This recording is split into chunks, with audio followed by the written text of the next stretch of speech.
compared to human, where human body temperature is 37 degrees Celsius. And a pH change. The pH inside the mosquito gut is 7.8 to 8.5, which is more alkaline compared to human blood, which is 7.2 to 7.4.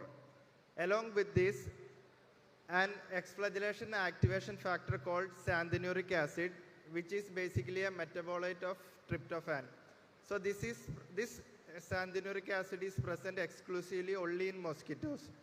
So along with these factors, the calcium ions present inside the plasmodium, it undergoes mobilization and activates a signaling pathway which helps in the production of cyclic GMP, which is required for exflagellation process.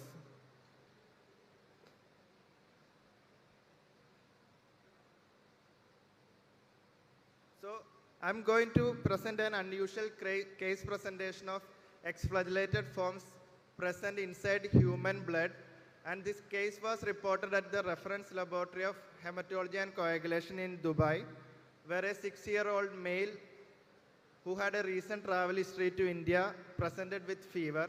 The EDTA sample was collected from an outside facility and was transported to our reference lab.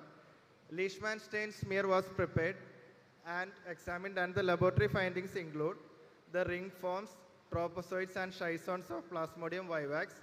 Along with this, few extra erythrocytic filamentous structures were seen, which can cause a diagnostic confusion with other hemoparasites like trypanosoma and Borrelia.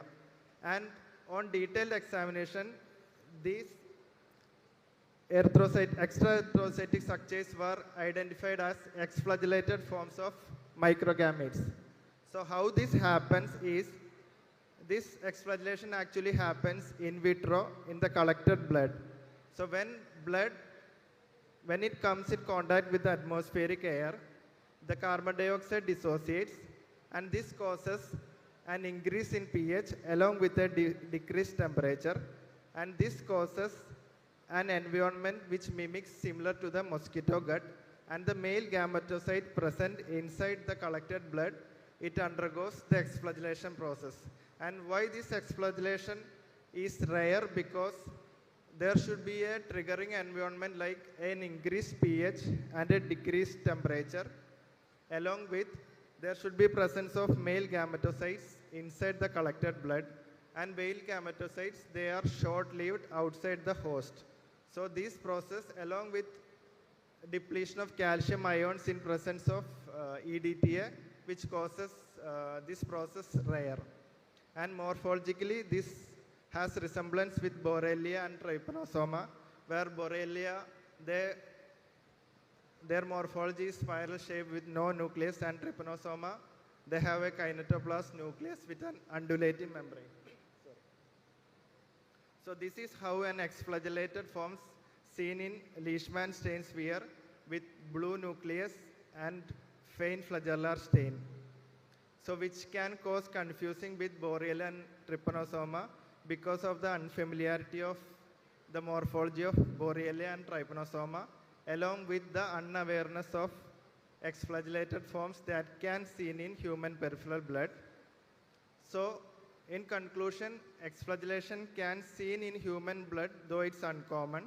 And due to rising globalization and frequent traveling, there are increased cross-border infections.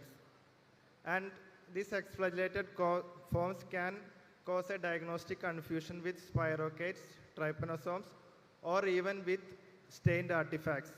So this study highlights the importance of awareness of exflagellated forms that can happen in human blood, along with clinical laboratories, laboratory technologists, and physicians should be aware of exflagellated forms that can be seen in human peripheral blood. So I sincerely acknowledge Dr. Shailendra Rathod and Sam Daniel for their contributions to this study.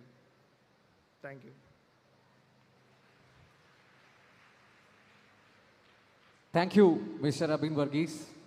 And next we have the second